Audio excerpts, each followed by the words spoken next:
Good afternoon, Paladins fans, and welcome back for another Patch Notes extravaganza. Joining me is the tall and four-headed dry bear. It's a little different when we're not sitting, right? It's so strange when we're Because then it would just be like, well. see?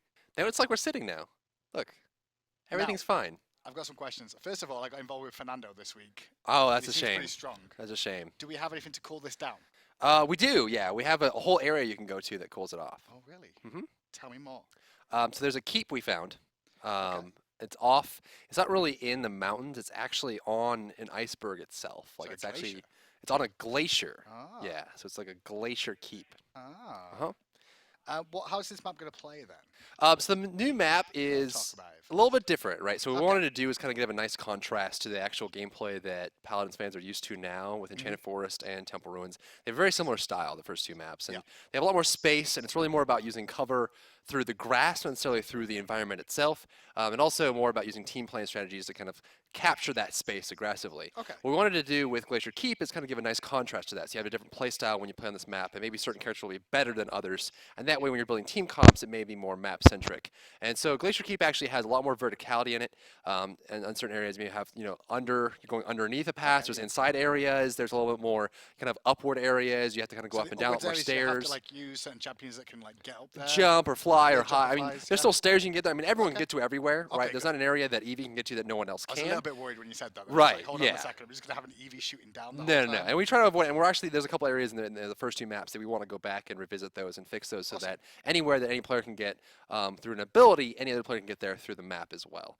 So we'll be revisiting those. But on Glacier Keep, there's a little bit more verticality on it that allows you to kind of shoot down, use that space differently, and there's also more tight corridors, right? So certain characters, Fernando might be able to cover a whole area with his shield and be able to block that down. Pip. Grenades down like That's right, and you'll be able to use kind of like the Barrack Ultimate or Barrack Shield and kind of use that space in a different way. Okay, and with that as well, what kind of game modes would you expect to see us play on that map? Is it just going to be General Siege, or are we going to see... It's a little different, and so, well, it's not different at all. It's actually exactly the same. I take that back.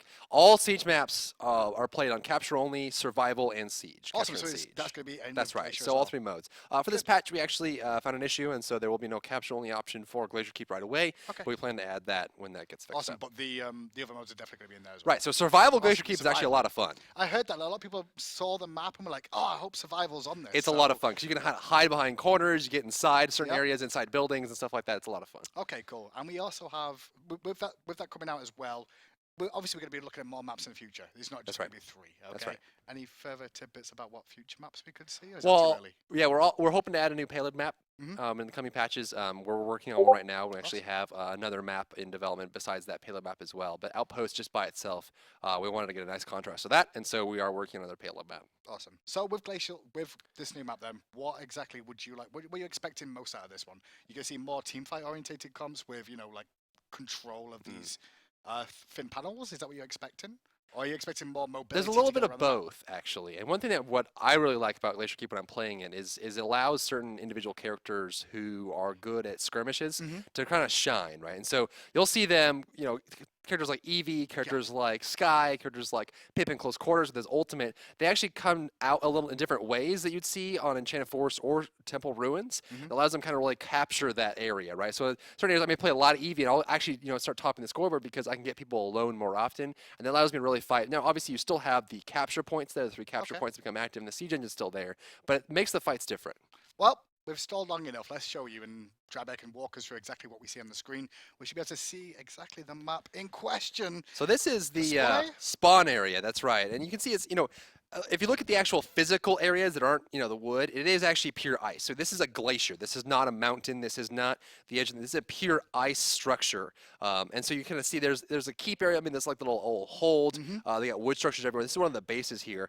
And there's a lot of different areas you can go in. That's actually 3 levels up on this base. You're kind of coming back, and it's a little bit of a different curve than you'll see. Normally, it's more of an L shape or a Z in certain areas for Temple and Enchanted Forest. This is more of kind of like a U. There's a little bit of a softer curve around the edges. There's ways to get behind that. So you fight in the base differently. You fight down on the base differently. And you can see that there's not as much open space in this map. There's a lot of tight corridors and turns. You can go inside buildings, which you don't get to do a whole lot of. On the left there, you can see you can go inside. To the right there, there's a lot of inside spaces. So now you're inside the building. You fight inside here. So characters like Fernando, he can put his shield up and block the whole hallway. And he's very effective at doing so. There's going to be 2 different fights going on at the same time. You can see all the characters flying around the outside, the ones that like the space. Right. And then the ones that love these close environments are going to really look to be sitting in these tunnels. That's right. And certain capture points will have different areas inside of them. The mine area actually has a lot of tight spaces and inside spaces around it with an open area for the capture point. This is kind of like the railroad mine.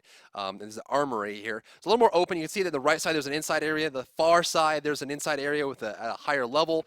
There's that platform to the left. There's a lot of kind of really interesting spaces to fight in, and certain characters shine in different areas. Like you see how Eevee can kind of blink up into here. Buck could jump into that area. Eevee could fly up into there. And it allows people to really do some interesting things with their abilities. And I like the map placement as well. You can see like there was construction work going on around that point as well. You can see they continue to try and work on the glacier. You can see the cranes as well. It's a full-time job keeping a glacier down. It is keeping a glacier going. The ice will build up over time. It will, and it'll be issues. That's why Fernando's going to be very good for this. But that's right. We're seeing Eevee just roam around the map now. So we're going towards the middle points now as well. We should be able to see the middle point here, the other objective. Yep, and this map is beautiful. I saw the flyby, and it looked like it was right in the center, but you could get up through the top as well. Right, so this is kind of the center igloo. This is the center capture point. You can get up in there. You actually kind of go up through the igloo if you like. And that really, it's again a tight space with a lot of entryways. And this one's actually a little more dangerous too, because you see the right there. There's actually a point up that people can fire through all the way through the whole point. So there's a long line of sight in the center point from over there, and you can actually get fired upon from many different areas. Now there's still cover around, but this is more open. Cassie would really love Cassie, that's right, and our potential next sniper champion. Oh, the next champion? What? What? What did I say? What was that? Back to the map. Okay. So we got some ice here. I didn't hear it. I wish I did. No. We got some ice, obviously. That's right. Some nice trees there as well, and some lovely statues carved out. And I still see there's bushes. There's still grass. That's right, and that's something that's going to be a staple across all of our capture and siege maps. Okay. And obviously the frequency or the amount of grass will vary, but there'll always be grass for the next few maps at the very least, in order to kind of use that as a different dynamic and stealth. But you can see, I mean, if you look in many different directions, there's not a whole lot you can see, but that's vision that is just gives you a contrast. Angles, I want to say, but then I really feel we're going to see teammates that are going to be looking to stodge up these tunnels so you can get access through them. That's right. While the long range guys are going to be covering the points. Right, and characters like Buck too. I mean, he can get a nice trap on certain players with the ultimate, and some slows are always very powerful if you catch someone out in the open. But it's cool too because when you're on the point, there are ways you can kind of hide near the point, peek out, and use. It feels a lot more shootery in that aspect. Our game is very much a blending of genres, but this is more of a shooter style map. Is it coming together as well? And that's the last point that he stood out as well, right about now. You can see this cavern entrances from the top and the bottom look very similar actually. Something about a beacon. Yeah, so we have we have 2 beacon changes coming to this patch specifically.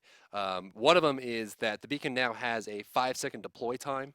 And what this solves is the issue where people can pick it up and slam it down, pick it up, and by doing that repeatedly, you can make sure that the beacon stays alive. But now what happens when you place the beacon down, it'll take 5 seconds before anyone can teleport through it. So if you pick it up in order to save it and you put it back down, people can't teleport right away. While it's setting? Is that possible? As you're setting it down for them to start spawning through and the 5 seconds starts? No. Can you still destroy it? Yes, you can. If it's deployed in the field, it can be destroyed at any time. But that just prevents people from kind of streaming in very, very quickly. And then you also see, as you're being damaged here, after 3 seconds of not being damaged, the beacon will start to regenerate. And so what happens now, and then what it was in previous patches in CB14, the beacon actually reset its health when it got picked up. Right. And this kind of created this gameplay that we didn't really want to encourage, which was you had to juggle the beacon over and over, put it out, put it down, pick it up, put it down, pick it up, put it down. And that kept it alive, and that strategy was there. But what we really want to encourage is people to hold on to the beacon when it's in danger and put it down when it's not. And if you put it down, you get punished for it. You see, after 3 seconds, it will start to regenerate slowly. Now, if you pick it up there and then put it down, does it stay at the health it was at? And that's right. The health is always maintained through the whole process, and it will regenerate while you're holding it as well, as long as it's not in combat. And that allows you to have beacon carriers like Fernando, who pick it up and hold it, let it regenerate, and put it back down when it's at a healthy amount of health. Makes perfect sense. And you can see Eevee flying around the map now as well with that beacon.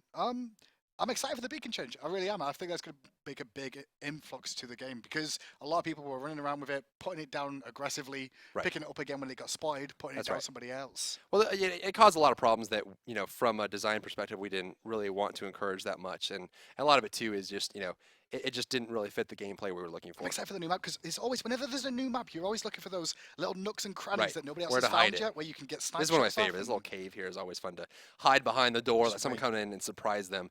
It's a lot of fun to kind of find these little corners. Is that what you're telling me? Maybe. Okay. Maybe. Yes. Yes, for the Yes. most part. Let's go ahead and say yes. This map is looking absolutely amazing. Full credit to the It's design team for beautiful. this one. It's very, very pretty. Yeah, the environment team, I think, knocked this one out of the park. It's a very gorgeous map. So But we do have kudos other to them. things coming with this patch too. We do, yes. And speaking of beautiful things, we actually are adding in this patch our first phase of weapon skins. So we plan to improve it and also add more and have different options. But the first stage, of course, is going to be adding in weapon skins, which allowed you to kind of change the look of your weapon and kind of earn and craft these. How do you go about getting them? Well, so right now That's the the only question way everyone to get wants to them is know by is- crafting. And Okay, so cool. you have to use your crafting points, your CP, in order to craft them. It takes 1,000 CP to craft one. Once you own it, you own it. And then when you're crafting, you also will be able to craft uniques only. So once you own a weapon, you don't get duplicates or anything like that. God. I And was so gonna you're say spending a that lot of for a lot of CP to people. get it, right? Yeah. And so you want to make sure you get a new one. And so you will get uniques as you're crafting. Okay, and I believe there's like at least two for each. There's at least think two is that for each right? except for Ruckus. Ruckus doesn't have any. Obviously, with the cockpit and everything, we really wanted to find a good strategy for displaying it for him. Makes So sense. we will have skins for Ruckus coming. But Barrack actually has 3 because he got a little greedy, as dwarves often do.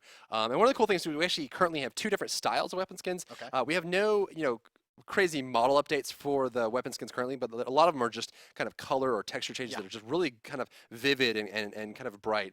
The 2 different styles are we have, more abstract kind of patterns on them, which Okay. some of them are my absolute favorites. And then we also did as well, since we have some really cool card art in the game, we decided to find some of the card arts that we liked the most, the actual visuals there on the cards, and actually kind of project those as a Onto the actual decal item. onto the weapon itself. So some of your favorite card arts might be shown on a weapon itself. Well, can I have So a this look at is like Cassie's Cassie's here on the right side. That's going to be the Cheshire weapon skin, and that's going to be the Hornet. And so both these are the kind of abstract styled, texture pattern style It's got a weapons, good which name look for it cool. as well. It looks very bee-like as Right. well. So And it fits her. I mean, the color scheme kind of Yeah. looks good. I mean, it looks really good Color on scheme's her. pretty good there So as people across the way will see you carrying this when you're on your horse, and then when you're shooting it, it makes a whole new experience when you're holding the weapon. What else have we got? Show us more. Show us more. Who are we showing? Barrack. Well, he picking on has Barrack. got. You said he's got 3.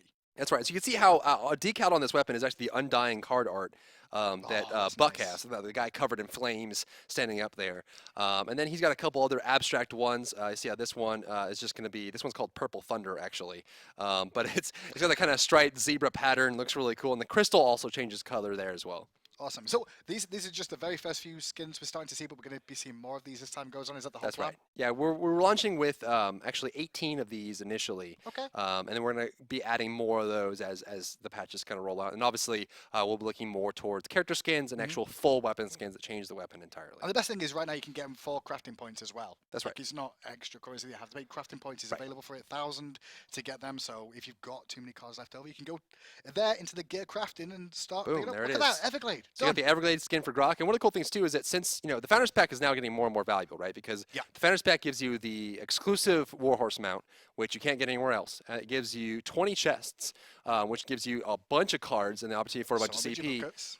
Hmm? Some will be duplicates, so then you Yes, can you get get crafting more points. CP, but every chest in the Founders Pack gives you 100 CP, so you get 2,000 CP plus the CP you earn from cards, plus the cards, plus the mount. So we're constantly adding stuff into the Founders Pack, and now you basically get 2 or 3 weapon skins out of the Founders Pack, plus the cards and the mount. It's a really good situation to be in then. So right. continue playing the game. Things that keep changing. You keep adding stuff to the Founders Pack as well. New maps being added every single time. What else we got? Anything else?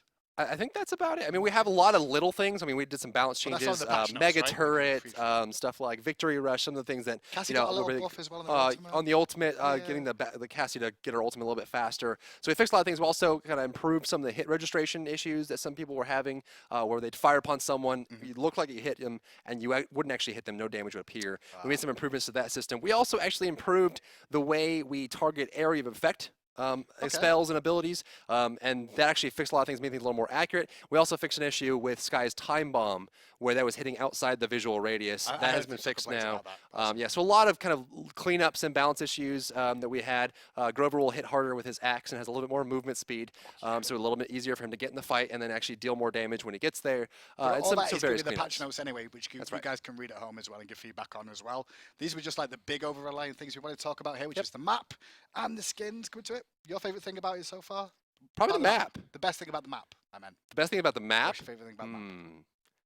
It's got to be the inside. Being able to go inside just changes the experience so much when you're playing. Well, guys, you'll get a little look at that very, very soon. Is the patch out today? Tomorrow? The patch we're hoping to have out today. There's a possibility it might go to tomorrow, but we're hoping to have out tonight, late tonight. But we'll have the patch notes out today. Keep an eye out for that patch. But the patch notes, as Driver said, will be out later today for you to read over and see what's going on. Thank you so much for joining us. Thank you. And guys, we'll see you in the realm very soon.